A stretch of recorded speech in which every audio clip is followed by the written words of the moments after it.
All right, y'all. Y'all might think this is really cheesy, but I just spent the last 10 minutes crying because it feels good to finally watch television and be counted. Like when that boy went into that audition and that Whitney Houston came on, that I Want to Dance with Somebody, I just broke out into tears and cried the whole way through to the end of the show, because at 34 years old, this is the first time in my life that I have watched a television show and I feel counted. Like, I don't feel like I have to force myself to find a way to relate to the black male character or the skinny nerd character because I'm kind of smart. Like, this is the first time I've watched TV and there's just a true unadulterated representation of people like me, my friend circles, people I'm in contact with every day. And it brought me to tears because I've never realized how much we weren't counted. And wow.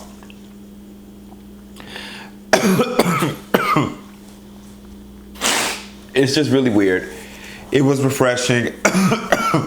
As he was dancing to the Whitney, and you could just feel his soul being set free as he was dancing. It just did something to me that brought me to tears. And when the black dance director started smiling at him as he was dancing and being set free after experiencing so much pain and rejection from his family and the world around, it really made me feel good. Ryan Murphy, you did a very good job in being able to capture that transcendently gay and human moment. I was ready to watch Pose and rip this show apart, primarily coming from a super woke, here go white people biting off of people of color's culture and is capitalizing off of it. Like, so I'm just being so honest.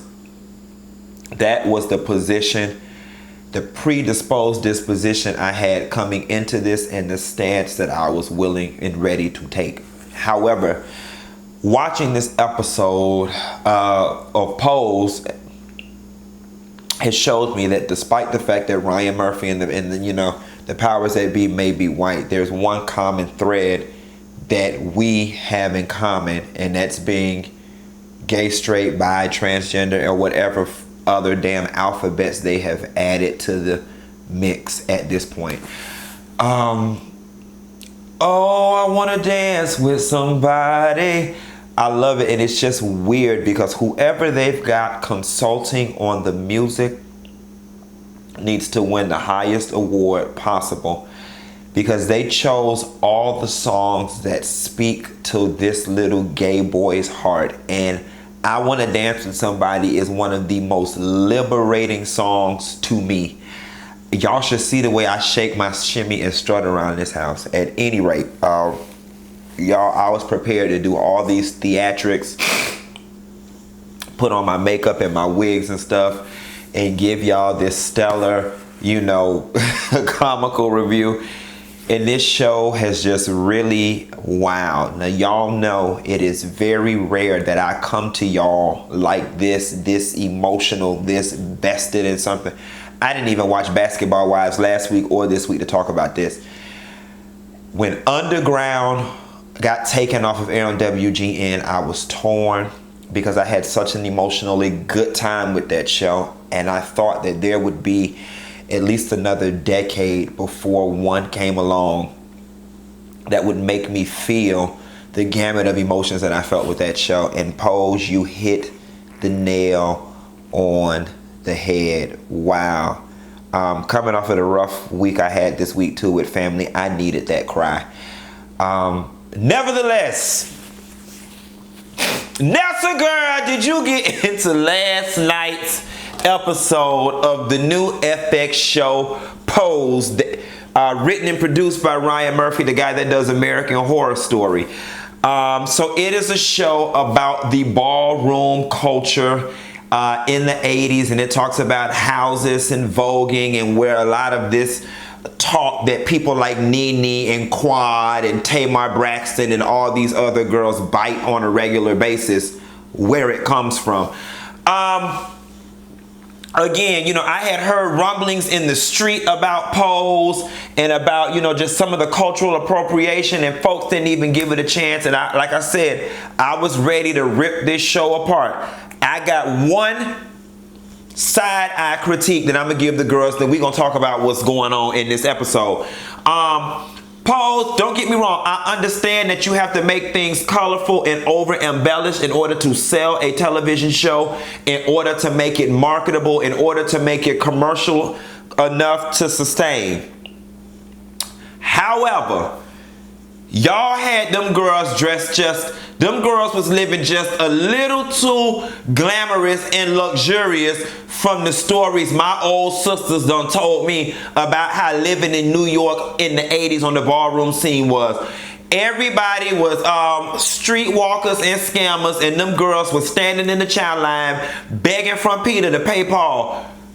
Mama on this show, the house mother, baby, mama had her old nasty loft, baby, windows and square footage everywhere. Now, quiet as it's kept, when I saw the episode, not the episode, but bitch, when I watched Paris is Burning, which is the most relevant and most recent piece of film that we have that represents ball and gay and house culture, them hoes look like they was living in a goddamn extended stay 6 to a room, $89 a week.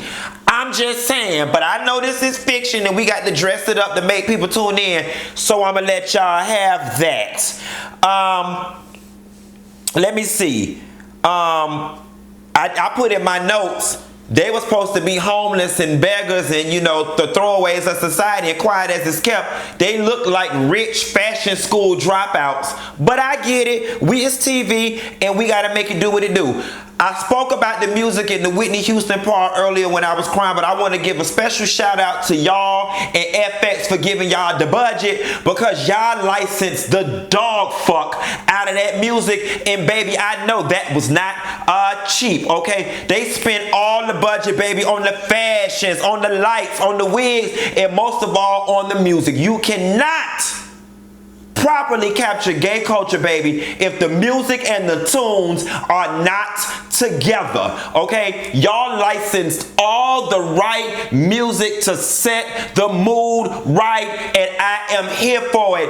Yes! Okay, that opening scene was every motherfucking thing, okay? I walked in, because being in Atlanta, we deal with so many goddamn scamming ass sissies. I was rolling my eyes because I'm like, here they go, glorifying this motherfucking scamming for some stupid ass shit like a ball, because that has been my position for a very long time. Granted, this show is set in 1987, but in 2018, the girls is still begging, borrowing, and stealing so they can get 2 yards of fabric so they can walk a ball, okay? But let me tell you something. They came through that ball and shut that royalty category down. Okay, mama came through with them uniforms looking like Beyonce and Serena Williams when they did the thing, the CD cover, whatever cover, undercover. Yes, honey. And when the police came, mama didn't flinch, she didn't flicker, she didn't run. She simply put her hands up like this, walked to that man and said, cuff me. Then the show came on, bitch. That right there is what you call iconic. Okay, that was iconic. Let me tell you something. I rarely do this. That first 3 minutes of this episode made me send an email to my agent. Okay, I had to call my agent and tell her, come hell or motherfucking high water, when season 2 roll around, bitch, you better be on the wire for all the motherfucking auditions, cause bitch, I'm willing to audition for a janitor down to the ball. Yes, I gotta get a piece. I want some of that. Now, pose. Yes, God, honey. Let's talk about the announcer. His name is not coming to me right now, but he sings my motherfucking song on First Wives Club. Love has found a way.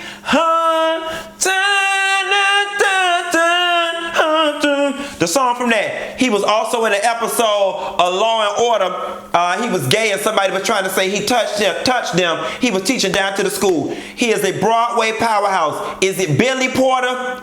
I might be on it, I might be not. Correct me in the comments. Nevertheless, mama, you are playing the entire dog fuck out of that announcer role. I could not think of anybody better to have done it other than Rue, but I think Rue would have been overkill for the ball. This motherfucker is announcing his ass off, and I'm here for it. Now, pose. Okay, what I will say about a show like this, I am glad that Ryan Murphy and everybody else involved approached this with the delicacy and the attention to detail that it requires. Because we also know late 70s, early mid 80s, whichever, don't quote me on the time period, I'm not a goddamn historian, but the height of the AIDS crisis and how it still plagues the gay community to this day. I am glad that you guys touched on that with the level of detail that it required. When Blanca went in there and she was told her HIV diagnosis, she said something that really struck a chord with me. When she went back and sat down with the gentleman, that's the announcer, I forgot his name, and I promise I'll know by next season. She was in his house and they were talking. And she said, I never thought that I would live long anyway. At least now I know how I'm going to go. At least there's one thing in my life that's certain. That touched me. Here's why. I moved to Atlanta at 23 years old. At 26 years old, I got into a live-in relationship with somebody that was 20 years older than me that was from DC. So I was 26. This person was like roughly 43, 45 at the time. And we had a conversation one day because I had recently graduated college and I had not understood how someone as attractive and as talented as my lover was at that time had made it to over 40 with no real career ambition, no real career, and just working like customer service jobs. And he said to me, Quentin, growing up in DC, when I came out, he came out in his teens, everybody was dying of AIDS. He said, I never thought about the future. I never looked to the future because I did not think I was going to live that long. And that stuck with me. Now, me and this person, we don't talk to this day. That's a whole nother video for another day. But that struck a chord with me because I remember thinking to myself at 26 years old or 25, however old I was, how morbid is that? Here it is, I've graduated college and I've gone through life with just this optimistic outlook that the world is going to be my oyster, and I still feel that way. And at such a young age, the person that I love was telling me that they did not even believe they would make it to this age because of this disease. Like, that was shocking for me, and I'm sure those who were around then and those who are still around now can attest to that overwhelming feeling of despair. Looking around at your life with 90 roommates in a roach-infested apartment and really feeling like, girl, we might as well go out and steal and stay up to 6 in the morning at a ball because for us, this is as good as it gets. You know what I'm saying? Like, wow, hopelessness is real. And that just really triggered something in me that I like. Something else that I want to point out to y'all as we start to get into a lot of this trans rights stuff, and I think I even did another video earlier, a couple weeks ago, when I talked to y'all about T.S. Madison and I's conversation, and we were talking about trans people and how they're reduced to street work because nobody else will hire them. There was a scene in the show where when Blanca got ready to leave her house and create her own, the mother tried to read her. And the read that she gave her was basically, bitch, good luck going on in the world because you still look like a man. And you look clocky, which is slang for clockable. You look like I can clock you. You look like a man. I look like a woman and can pass. And the ultimate goal is to pass. And you look like a man. I just want to say, for those of y'all who are unaware, there are levels and layers to the shade and to the shit and to the segregation we face as people of color, then within the gay community, then even within the trans community. So it's kind of like you're already marginalized for being a person of color. You're already marginalized for being gay. Then within being gay, you're at the bottom of the totem pole because you're trans. Then within trans, bitch, we might both be at the bottom, but bitch, you look like a man and I look like a woman. Like, it's so many layers to this shit. And I just want y'all to kind of pay attention to the hierarchy and the totem pole structure as this show progresses. Something else I want to point out to y'all. Y'all know I catch a lot of flack for my rich white woman quirk, okay? And when I did the video a couple weeks ago talking about when I run that joke, it's not a slight to black women, but more of an homage to Paris is Burning. The Blanca character put into words perfectly my sentiments with my wordy ass, which was the American dream is to pass in the straight white world. You know what I'm saying? Especially when you approach it from the 1980s perspective. And so, you know, I play my female character. The American dream is to fit in the straight white world. And in that straight white world, the creme de la creme is the rich white woman. So that gives y'all some context for when I say, you know, I'm a rich white woman, where that comes from. And still, there's so many of y'all out there who, you know, can hear what I'm saying, but make the conscious effort to choose to receive that as me slighting black women. And I've said to you in the past, that quirk, that joke, that bit, as we call it in comedy, has absolutely nothing to do with black women. I just wanted to point that out.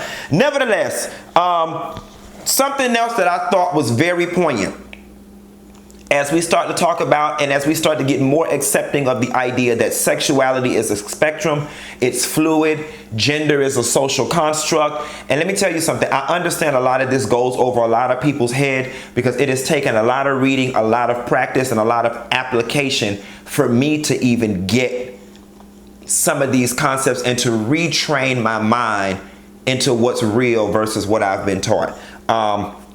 The guy, he plays on American Horror Story a lot too.